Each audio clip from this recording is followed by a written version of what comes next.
Well, welcome everybody, and thank you for joining us this morning. It's a great pleasure to welcome Austan Goolsbee, our President and CEO of the Chicago Fed, who I've known for a number of years. This is, by the way, part of the C. Peter McCullough series on international economics. We're grateful to the C. Peter McCullough family for endowing this series. I think you all know that Austan started, or became a national figure when he started advising former colleague at University of Chicago, Barack Obama, who was a professor at the law school at the time, on economics back in 2003, 2004. We met a couple years after that. What you may not know is that he has this hobby on the side of being a stand-up comedian. And so, I wanted to first ask you, the Fed is this mysterious institution, quite a black box from the outside. We can imagine from the outside there's a lot of tension, there's some disagreement. What's your favorite economist joke that you use to cut the tension at the Fed? Yeah, I'm not allowed to say what I said for 5 years. Then the transcript will come out. If there goes a meeting that you don't see bracketed laughter, then I will have failed. Yeah, I will have failed. Okay. I didn't know where this was going to go because Mike's got a lot of dirt on me, but I got just as much on him. So you better watch you can out. give as much as you get. Let's start with the U.S. economy. 2023, kind of a remarkable year. Inflation came down very significantly from 5.5 to 2.5, fastest reduction. Unemployment was only 3.7%. We continue to grow at over 3%. What's going on? Is the Phillips curve dead? What would Bill Phillips say if he were alive today? Look, the thing about 2023, and now it's over, so nobody can say it's going to jinx it. The Fed, by law, has a dual mandate. That Congress says to the Fed, you're to maximize employment and stabilize prices. Dual mandate terms, 2023, it was a very good year for the dual mandate. And we can still get into why are the vibes different, or why do people feel differently. The particularity, let's call it, of 2023, which flies in the face of 50, 100 years of central bank history, which said to significantly get inflation down more than 3%, let's say, you have to have a deep recession. That is kind of, as you say, the Phillips curve is just sort of floating around in there. I started saying, in a way, I will admit the error. I was not alone, but at the team transitory, I was thinking that the supply shocks of that moment would make the inflation transitory, and that was wrong. And there was a lot of soul searching trying to figure out why was it wrong, for that 6 months. How could it be so off? And I feel like as part of that study process of figuring out why it was wrong is what led me to last year. I was calling it the golden path, that there were particular things happening that were going to allow for a potentially unusual year where you could get inflation down without the unemployment rate going way up or having a bad recession. And the first component of that, I think, was the supply shock would unwind. We had this negative supply shock from COVID. The most obvious of which was about the supply chain, but equally important, maybe more important, was the labor supply shock, and that has been unwinding too. So you're seeing record labor force participation well higher than where it was expected, okay? And it's one of these things where, yes, it's down from 15 years ago, but everyone knew it would be down because the population is aging. It's actually well above where they predicted it was going to be at this time, and that's been a benefit. And then the third part is, I think, the Fed's credibility that when it said we will get inflation back to 2%, the world, the market, the public believed that. And if you look at measures of inflation expectations, they did not unhinge at all. They remained anchored at 2%. Even as actual inflation got up above 9, unlike previous episodes, there wasn't the expectations didn't go with the inflation. Inflation went up, expectations stayed. They're probably going to get it back.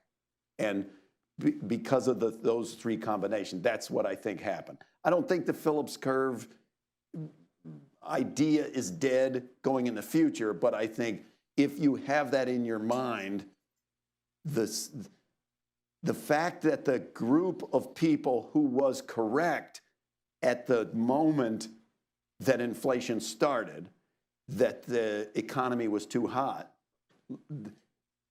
the fact that they were right kind of bred a complacency in them that has, I think, led them to be wrong for the next 18 months.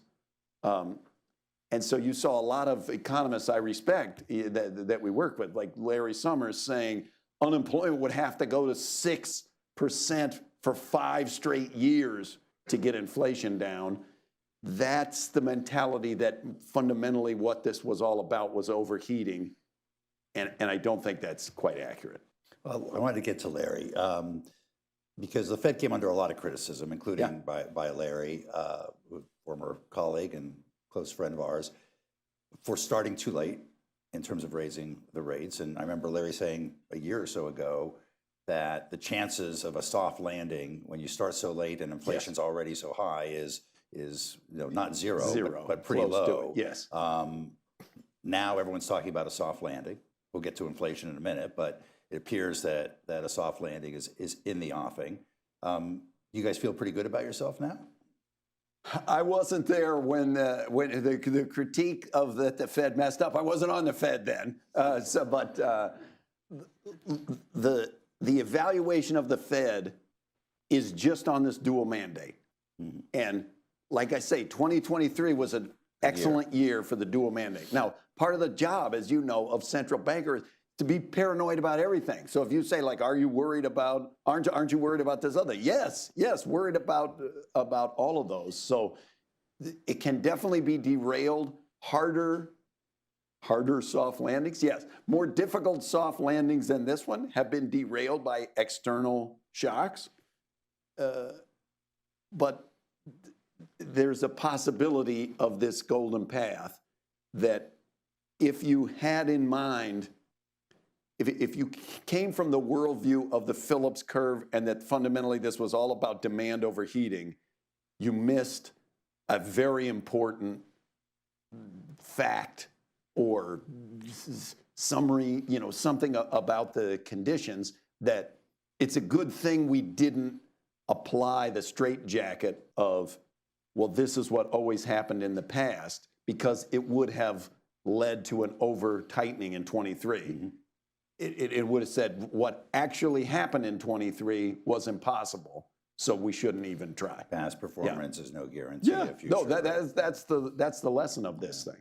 So yesterday we had news about inflation that was somewhat higher than expectations. Markets reacted. I gather the inflation was mostly in the services and the housing. Yep. Less so in goods, or actual decline in prices of goods. What measures of inflation are the most, do you focus on in particular? Which one? There's so many different measures. And there are many how do you measures, interpret what happened? I can go as deep as you want about price indices. I assume you don't want me to. But the Fed has a 2% inflation target. That is on PCE inflation, not CPI. Right. There's we can go through the differences. The major differences, it turns out, right now center on the very categories where things are acting weird. So there has been a bit of a gap between CPI and PCE inflation. As I always say especially about inflation, 1 month is no months. So let's not get amped up when you get 1 month of CPI that was higher than what you expected it to be. Just like in a previous month, we had a period where the inflation rate is coming in at 1.5%. So actually below the target. You want to measure in 3 month, 6 month, 12-month increments. If you do that, it's totally clear that inflation is coming down. We've had 6, 7 months in a row of the new flow rate of inflation has been very close to target or approaching the target. And the thing about core inflation, the Fed tends not to look at energy and food prices, which drives my mom crazy. She's like, "What do you mean you don't look at energy and food prices? Those are my only prices." But it's because they're so variable that we feel like the better measure of what the trajectory is to look at this core inflation of PCE, and that's 3 parts: services, housing, goods. Before COVID, we were at 2%, even a little below 2% for an extended period. And that wasn't 2% inflation in each of the categories. It's important to remember that. Goods inflation was minus 1% deflation, if it's minus deflation. Minus 1% deflation. Yeah. Housing was 3 to 4%, and services 2 to 3% on a steady basis. And those combined is how we got to 2. What we've seen now coming out of it, goods inflation back to deflation. Services we thought was going to be extremely persistent has actually come down. And the puzzle is that housing inflation has not come down as we expected yet. Now, we still think it's going to, because if you look at the market, it's a slow-moving compilation of actual market rents. And if you go look at the market rents data, that inflation is down. But this last, was it yesterday, 2 days ago, yesterday, the housing number was surprisingly large. Mm-hmm. And so we still face that puzzle. And I can only speak for anybody else on the committee, but I watch that housing quite a lot, because that's the kind of the puzzle piece to get us, if we're going to go back to what the composition of inflation was before, the part that's the most out of whack now is still the housing. As I understand it, the 2% came from the great economic power of New Zealand. Yes. Right. Some New Zealand central bank governor, like 2% sounds good, in the 90s said 2% should be the goal, and everyone said, sure. Okay. Yeah. Okay. What is magical about 2%, or is it only because the Fed has stated that historically that it has to maintain it? I think it's because we said 2% is our goal. Okay. Once we say that, the essence of the credit, so that there was some argument among folks who did not believe that we could have a golden path type year. So convinced were they that the last mile would be impossible that you'll recall they said we should just change the target. Go to 3. Yeah, declare a 3, right? and then we won. You can't do that. You got to do your job before you start looking for a new job. Okay, so that we said 2% means we have to get it to 2%. I think that 2% commitment was a heavy part of why the expectations never got unanchored when actual inflation went up to 9, because they were like, well, the Fed said they're going to get it to 2, so I don't know how, but like we're going to trust that they will. You don't want it to be 0, I don't think, because we will all remember how uncomfortable the 0 lower bound was.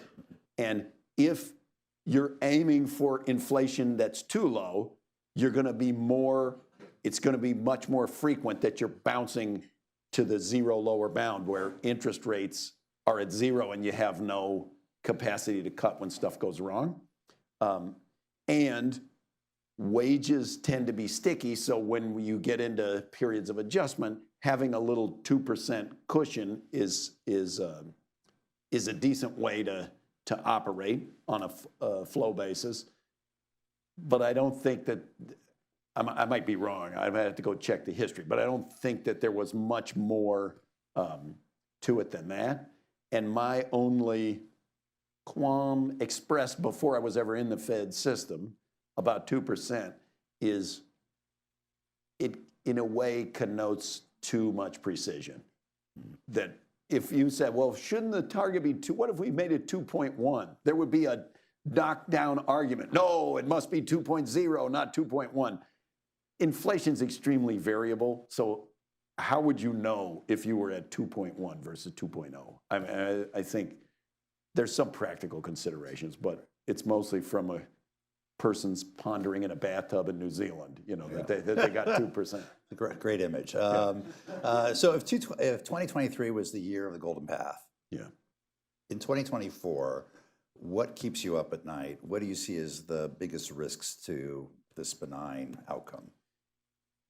I guess still external shocks, and we're at the Council on Foreign Relations, so for sure, geopolitical events. We know that if you drove up the price of oil or commodities, that's a negative supply shock. We know very well what would happen. It feels like I should be asking you what's happening in China. I'm about to ask you that in a minute. Oh, you're going to ask me that. Okay. Just a warning. There is a sense in which there's always a mechanical view of the U.S. economy that's predominantly a domestic-driven economy, so the rest of the world doesn't matter in some mechanical sense. Hey, exports, let's say the trade is 15% of GDP, let's say, and China's a third of our trade. And if it went down by 20% of 30% of 15% is not enough to do anything. I think it's unrealistic that if the second biggest economy had a huge recession, that wouldn't be a risk of recession for the U.S. If only because through the freak out channel that a bunch of investment would go down, people would be people's confidence would be shaken. So let me push you on that. So I view that as a threat. So China at one point was accounting for about 1/3 of global growth. Yes. And as you said, we're not as dependent on trade as our European partners, our Southeast Asian partners, and others. China's having all these problems. Seems to be on a low growth path for them for the foreseeable future. Yes, your mandate is to look at the U.S., but we're not unaffected by Europe going into recession or other parts of the world being affected by commodity prices and other issues. How worried are you about China's impact on the rest of the world and how that could have a blowback impact here? Worried, yeah. I'm still worried. And the same mechanical worldview would say of Europe. Hey, it's all basically comes from trade isn't that important to the U.S. I don't accept the mechanical view. And the analogy I'll give, if you're old enough to remember the 2001 recession, we now remember it was all about the internet and the internet bubble popping. But if you go look mechanically, the internet was this big. So there's absolutely no way that the internet bubble popping from a mechanical perspective was big enough to cause a recession. And yet it did because of the freak out channel. And people were like, whoa, pull back on investment. That's an economics term? Is that I don't remember Alan Blinder teaching that to me. But if business confidence collapses and there's an investment pullback, that engineers a business cycle. And there's a whole separate riff which we could go through of how strange the COVID recession was, because normally the 7th District, which is basically the heart of the Midwest, where the Chicago Bank is like Wisconsin, Michigan, Indiana, Illinois, Iowa, heavy manufacturing, tends to be tip of the spear of the business cycle usually, but this time, all of that durable goods manufacturing actually went up. People bought more TVs, they bought more durable goods because that's all they could spend their money on, and the recession was driven by recession-proof things like going to the dentist, and stuff like that. So I still think the freak out business confidence and investment channel is real. And if China slowed more, such that they were in, their direct impact was a big negative, their indirect impact through Europe or other trading partners was a big negative, we would probably want to look at more than just the trade impact. We'd want to look at the investment impact. You may have noticed we're in a political year this year. There are elections here and elsewhere. China is an issue. Is it in our interest that China get out of this funk and grow again? Or there's a lot of argument about how this is an opportunity for the U.S. to gain competitiveness at China's expense? I'm always, especially in election year, but like in all years, my thing is I'm a Fed man now, so if that's not in the dual mandate, it's not my yours, business, okay. And so in a little bit, I kind of feel like that. I think it's worth thinking long term. And look, we've been having this discussion for more than a decade now. I still think that the tensions in the economic relationship between the U.S. and China are naturally going to lessen over time, because if you look at the Chinese economy, as they're getting rich, I think their economy is going to look more like the economies of other rich countries, which is to say that 3 or 4 spaces that they're way lower are healthcare, education, leisure and entertainment, a bunch of services. Right. They'll likely shift more into that, and that is naturally more domestically driven. And so as that happens, in a way, it becomes a little less fraught. Maybe I'm just being hopeful, but I kind of feel like if we come back in 20 years, maybe the economies would be in a different place, that it wouldn't be as tense.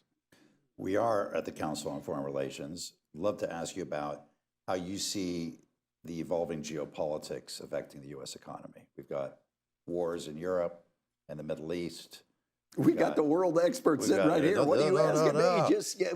Just write down your opinion. Give the opinion. Tension with North Korea. We got tension all over.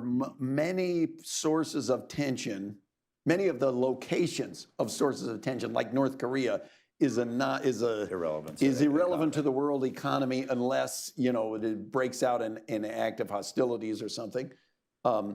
Others, like the Middle East, as I say, just in a purely economic perspective, haven't had the impact that they could have because hasn't spiraled into a commodity price story. But that's kind of where my head is on the geopolitics. If we get back into escalating trade war, I think the data show what the negative implications were for the U.S. economy, and that could be back too. So that's one I think about, but only indirectly. The impact on dual mandate, inflation, unemployment is there for some of these events, but is not as big as some of the others might be. Does the imposition of tariffs help or hurt your dual mandate? Look, I was 28 years an economics professor at University of Chicago. So nobody's going to out free trade me. I think it increased prices. So that part of the dual mandate, inflation was higher because of the trade war. We were talking in the green room before that we've launched a new initiative here on reimagining American international economic leadership. One pillar of that is around the economic security questions, and particularly the role of the dollar, how use of sanctions, discussion of seizing Russia's reserves, assets, yeah, right. How that might affect the incredible position that the dollar has as the reserve currency of the world and the benefit that we get from that. potentially. That's at least the As argument. the French describe, our exorbitant privilege. Or exorbitant privilege. So how worried are you about the role of the dollar in the world? And do you see any alternative currency or basket of currencies playing a significant role to replace it? I kind of don't see much of an alternative. I definitely do not see cryptocurrency as an alternative. We could go into a whole riff about that. The thing to remember is the dollar, for all the discussion about the dollar going away as a reserve currency, if you just back up and say, okay, over the last 15 years, how much has market share fallen for the dollar? Hasn't.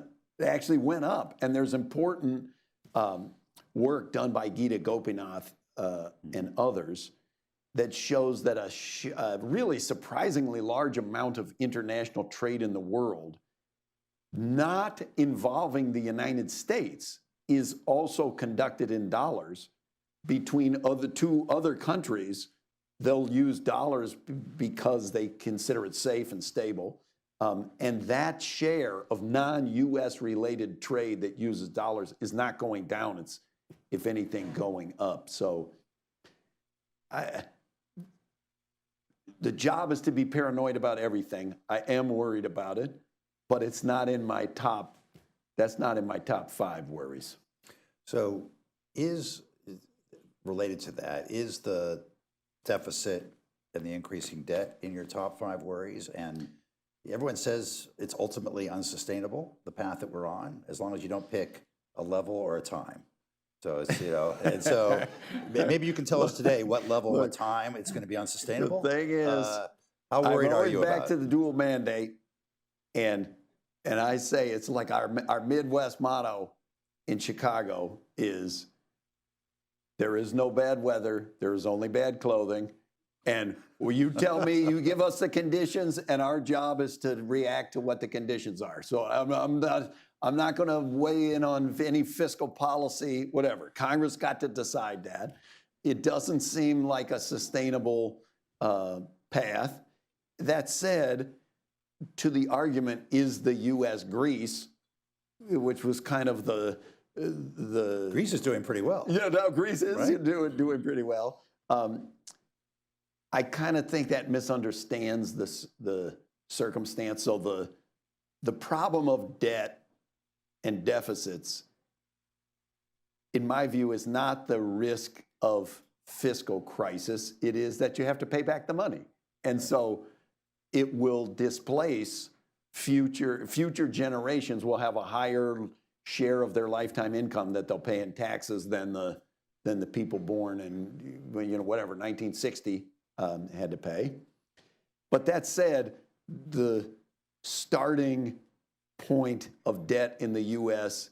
is below that of many countries as a share of GDP, of advanced countries. Those countries already have income tax rates higher than the U.S. rates. They already have 20% national VATs that are in place. Their demographics are worse than the U.S.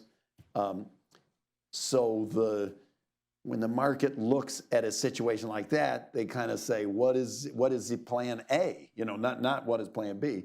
And the curse, it's a cursed blessing or a blessed curse or something, that we get to choose our own path on that. And we could do it with spending cuts, and we could do it with revenue, or we could do it with some combination. And so far, everybody's like, yeah, you're right. Let's wait and see. We're the prettiest house on an ugly block. Prettiest house on an ugly block, maybe. Yeah. Great. Let me open it up to questions. Yes, this woman in the red. I think it's red. I'm colorblind. Robin Meredith, Bank of New York Mellon. Thanks for being here. I wanted to ask you about productivity. Ed Yes. Yardeni has been talking about how it's been increasing, and in his argument, a beginning of a long glide, positive, which I just was wondering how you think about it. There's nothing more important than the productivity growth rate, and we have had, really for a year, shockingly good productivity growth. And that's absolutely been part of the golden path landing of how could wages be growing at some high level and inflation is staying at this low level? Well, the answer is the difference between those is going to be productivity growth rate. The only thing is, what we don't know is this a sustained thing? It was crummy for a while at the beginning of COVID, and now it's been faster than trend for a year. If it continues at faster than trend, long-term trend, it will definitely change our thinking about the economy overall, but in monetary policy specific, we'll be back to the 1990s. I mean, this was the centerpiece discussion for Greenspan in the 90s of what are the implications if productivity growth is higher. So I got my fingers crossed that continues, but you got to take the real possibility that it went down, now it's rebounded rapidly, it may just settle back into what it was before. But in a way, that's okay. I mean, when it was going down, there were a lot of people concluding we were in for permanently lower productivity growth. So if we go back to productivity growth, what it was pre-COVID, in a way, that'd be a big success. The gentleman right next door. Thank you very much, Paul Sheard. I'd like to ask you about the lessons learned from the Fed's inflation forecasting era. Inflation forecasting era? Era. So 2023 was a great year for the Fed's dual mandate. But 2021 and 2022, and the Fed was not alone, but was a terrible year for inflation forecasting. So my question, Austin, is what kind of process of reflection, debate has been going on within the Federal Reserve System? And what sort of lessons have been learned from that period? And what, if anything, has changed in the way the Fed thinks and does inflation forecasting? This important area, and I will again reiterate, I don't speak for anybody else on the committee, and I don't speak for the staff and the FRBS model builders and maintainers that are at the Board of Governors. I went through a very intense period of soul searching. How could I have gotten that 6 months, that first 6 months, as wrong as I did? And I appreciate that you started the question by saying the Fed were not the only ones who got it wrong. To me, the puzzle was, yes, there's a big increase in stimulus and increase in demand, and that was the motive for the people who were saying they predicted inflation. It was based on that. The part that I could not wrap my head around is, in the traditional Phillips curve, inflation is not supposed to skyrocket when the unemployment rate is above 6%. And that is what happened. So to me, that looked like prima facie evidence, that look, something's going wrong on the supply side. And you looked at labor supply and you looked at the supply chain. And that is why Team Transitory, if they had called themselves Team Supply Shock, it would have been okay. It was that we added this thing of, if it's a supply shock, it's going to go away rapidly, and it didn't go away rapidly. I will admit also that in a way we got fortunate in 2023. You didn't emphasize, there was actually an error in the forecasting too. The actual inflation's been far better than we forecast it was going to be in 23. Where that we is the Fed as a whole. My own forecasts were a little more accurate than the average for 23 because, I think, of this reflection period of going back and looking. So I think the major lesson is the cautionary danger of relying on historical precedent for not really historically unprecedented events. So it might not have any bearing on what the inflation forecast should be in 2026, but the fact that the golden path was possible in 23 comes out of looking hard at the supply side and how long does it take the supply side to heal and how long does it take demand to shift back from, we went from services to goods, we're going back from goods to services. There's no historical precedent. So everybody was guessing. And some of those guesses were right and some of those guesses were wrong, but I kind of think we're going to have to digest that still a little bit. And hopefully, if we ever face the similar types of supply shocks or weird demand transformations of that way, this will at least be a data point that we can update on. Why don't we take a question from one of our virtual participants? We'll take our next question from Lawrence Meyer. Mr. Meyer, please accept the unmute now button. So we're having some technical. Hello, Austin. I'd like to ask you, this is Larry Meyer. Yeah, hey, Larry. Two interrelated questions that affect your views of monetary policy. So the first is, you talk about supply and demand. I'm the anti-Larry Summers. From the beginning, I say it's all supply, not demand. Demand got us from 0 to 2. Okay. How do we get above 2? It has nothing to do with the Phillips curve as we understood it before. It's about those supply shocks that affected prices in core. That's important because do you agree with the chairman that the way to get back to 2% requires a period of below trend growth to raise the unemployment rate and increase slack? Okay. Second, you didn't answer the question about whether the Fed was too late. They were too late. Of course they were. They were too late because they were required to be too late by the new guidance. That wasn't in the form of a question. I don't think No, that wasn't a question. Couldn't raise rates until they got to maximum employment. Didn't matter whether inflation was 3, 4, 5%. That's what the forward guidance said. Okay, now wait a minute. Was that a question? That wasn't a question. Okay, so the first one. So feel free to comment. Thank you for asking, Larry. I tend to always agree with the chairman. You know, that was one of the questions. Do you agree with the chairman? Yes, but what you attributed to the chairman, I don't know that I didn't take that as his public comment that we passed the point where they said Phillips curve-esque, there must be pain to get inflation down. That was the thing that your insight about supply, whether it's 100% or 75% or something, the supply curve, the fact that output is strong and prices are coming down, if they're going in opposite ways, if price and quantities are going in opposite ways, that's strongly suggests something's happening with supply.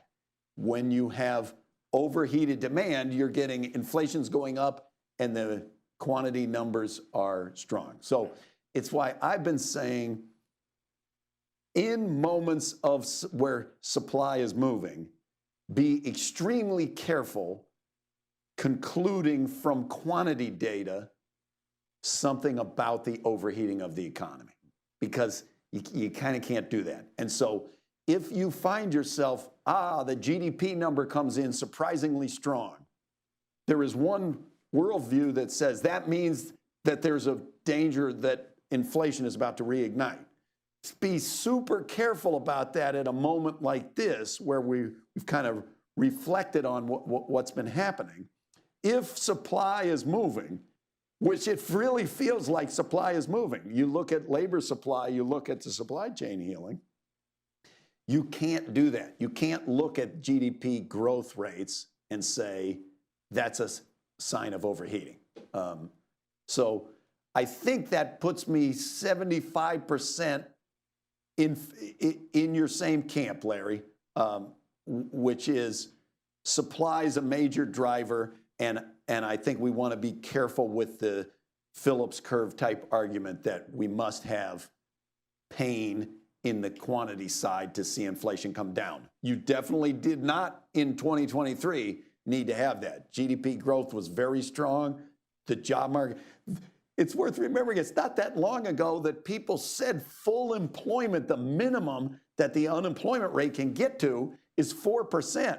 We brought inflation down, rivaling the biggest drop in inflation in 50 years, with the unemployment rate staying at 3.7%.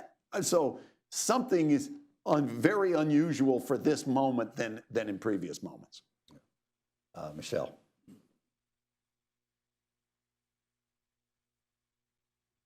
Thank you. Thanks for doing this, Austin. Hello. Michelle Caruso Cabrera, longtime journalist. There's someone running for president, if we could dig down into tariffs a little bit more, who says that if elected, he's going to raise tariffs on everything, on all imports by 10%, and everything from China by 60%. You mentioned generally that that would be inflationary, but has the Fed modeled out in any way what kind of impact that would have on GDP and what to be done about that if it were to occur? I did not plant that question. Yeah, no, look, as I say, we put on jackets. I'm not weighing in any fiscal, foreign policy, presidential campaign. We got a dual mandate. Has nothing to do with it. It's about inflation. If we see inflation, we will get inflation back to 2%. You know, that I can guarantee you. I also do not speak for what the Fed has modeled. We have some fabulous international economists at the Chicago Fed, and there's been a lot of public research and by the NBR and others about what the impact of increasing tariffs have on inflation. The level versus the changes, it's worth thinking that through a little bit of if you maintain tariffs at the level they're at, that shouldn't contribute to the inflation rate because the inflation rate is a change. I'm tempted to have chairman's prerogative here of, we've been talking about inflation, that is obviously your mandate, but the difference between inflation and cost of living. And people are feeling like things are and expensive. the vibes and whatever. And they are expensive. You said goods are coming down a little bit last month. Yes. But this gap between how people are feeling based on the cost of living versus the inflation rate. I kind of think two things about this. First, and I just keep saying over and over, we got the dual mandate. The dual mandate is about the actual numbers. So on one sense, if I say 2023 was a good year for the dual mandate, there is a natural thing that my mom or others would be like, how can you say it's a good year? Still spending a lot for eggs. It still costs a lot. Yeah. Okay. People can have any vibe they want. Our job is to get the inflation rate down to 2% and maintain maximum employment in the actual numbers. Now, we do think about vibes because historically, the vibes, consumer sentiment and business sentiment, have been good predictors of consumer spending and business investment. So we always paid attention to that. And the only thing I'll observe is that the predictive power of those variables has degraded substantially over time. So there are a lot of people now who say they think the economy is bad and they're spending a lot. And in the old days, if you said you thought the economy was bad, you stopped spending. That's why we paid attention to it. So its predictive power going down has made us less attuned to it. And the past would tell you the vibes tend to lag the actual conditions. So I don't know what, that 23, the conditions improved, that might start getting reflected in the vibes as you go into 24. I don't know, but I do know our thing is about the actual unemployment rate and the actual inflation rate. And we don't have a price level target. It's important to remember that. We're not trying to get the price level back to what it was in 2019 or some previous period, because of course, to do that, you'd have to have very substantial deflation. and you would likely, deflation has a bunch of other problems associated with it. You'd probably have to tank the economy to do it. So that's not, our mandate is to get the inflation rate back to 2%, and we're gonna. And we have. If you look at the last 7 months, we've been at 2%, okay? So we're likely to, we need to be on a path to 2% gradually, even if, so the Fed puts out the summary of economic projections, the SEP, once a quarter. And that's not decided on by the committee. They go to each individual. You don't know what the other people are gonna submit, and you make a kind of a projection. I hesitate to call it a true forecast, but it's sort of a forecast. What do you think's inflation going to be? What is the rate going to be? What do you see the unemployment rate going to be over this year, next year, the year after? The median SEP, the last time it came out, said that inflation for 24 was projected to be 2.4%, and that there would be 3 rate cuts in this year. Now note, 2.4% is higher than what we've been having for the last 6 months. Okay, so if you see inflation go up a little bit, that doesn't, I'm gonna have too many negatives in this.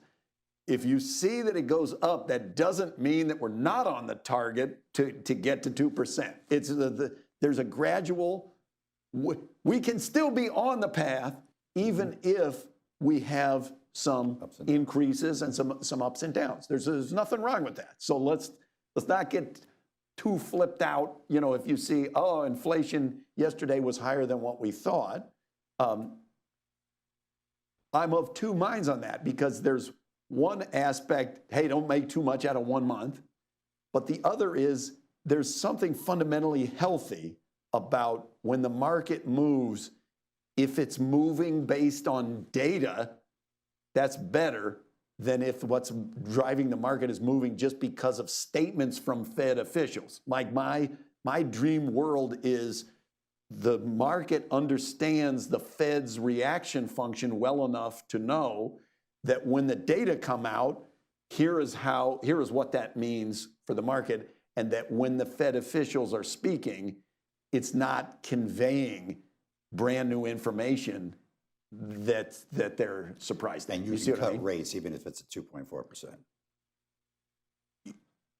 Yeah, the median SEP says there are going to be multiple rate cuts with inflation at 2.4%. Rory McFarquhar.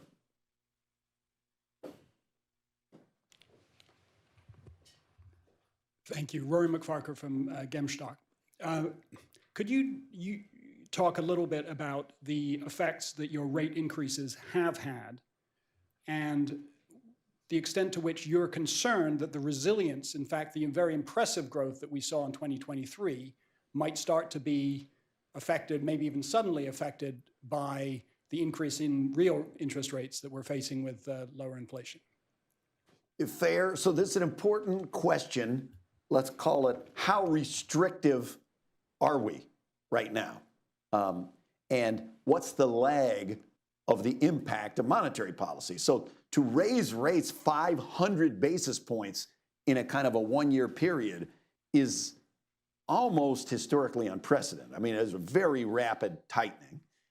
I think we're quite restrictive right now. To be at 5%, if you just look at the real rate of Fed funds rate minus inflation or short-run expected inflation, it's around +3, and that's very high by historic standards in recent memory. I mean, in the pre-COVID times, we're negative. We got rates at 0 and inflation around 2%. So in my view, you must get inflation down to target, and you want to do that in as efficient a way as possible and not more. You don't want to be overly restrictive.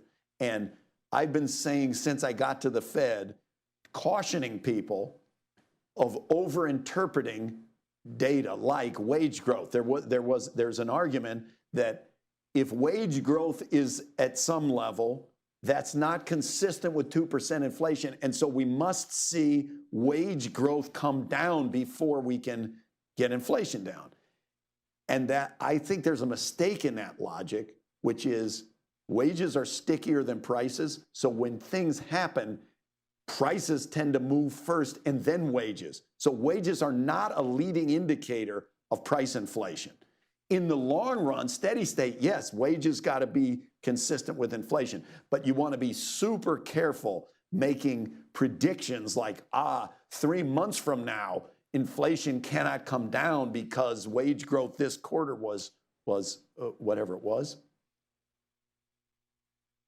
That's the long way to say you don't want to remain this historically restrictive for too long. If you do, you're going to have to start thinking about the employment side of the mandate.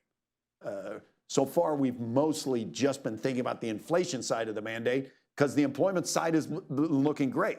If you're too restrictive for too long, you're gonna definitely need to think about that. Let's go to another question from our virtual audience, please. We'll take our next question from Fred Hochberg. Hello, Austin. Hello, Hey, Michael. Fred. You talk about things you worry about. We seem to still have a housing shortage, particularly amongst affordable housing. And then we have an energy transition that's expensive as we transition to more renewable. We have climate change that's impacting food production. There seems to be less globalization, less immigration. Are these things not worrisome on your list of things you worry about to impact the economy and inflation? Yeah, look, Fred, I told you, worry about everything. Yes, I'm worried about everything on that list. But they seem low on your list. Well, I just we got to prioritize the threats of doom. For short run, medium run, longer run, okay? In the short run fight against inflation, some of those are more immediately pressing and some are longer run in nature. The immigration story, just in terms of labor supply, if not fully solved, dramatic improvement. If you just look at the labor force expansion numbers from immigration drops basically to zero during COVID, very low. It has now rebounded on a flow basis to be close to what it was before. It's still not enough to refill the hole, but that one strongly rebounded, and I do think that will have beneficial spillover effects on inflation. The issues of climate, energy transition, and stuff like that might influence longer run price levels and policy. I don't think that's as impactful over the next quarter of what the energy inflation rate is going to be. And I already told you, we're pissing everyone off by we're not looking at the energy prices when we're thinking about core inflation to start with. But I take Fred's point that at a broad level, productivity growth rates, overall investment rates, and the productive capacity of the economy, of which all of the things he described are quite tied to those long-run growth rates. They dominate everything, even though in the next 3 months they dominate very little. And so we will have to think about those. All right. The woman in the back, please. Hi there, Linan Nguyen from Reuters News. So I have a question about New York Community Bank and the flashbacks that maybe it's sparking in the markets over the last couple of weeks. What's the Fed doing to sort of monitor the situation, and what are any potential kind of red flags, any deposit movement so far? Obviously, I'm at the Chicago Fed. I'm not going to speak to any individual institution or anything like that. On the broader question of commercial real estate, or what are the impacts, when we came out of Silicon Valley Bank,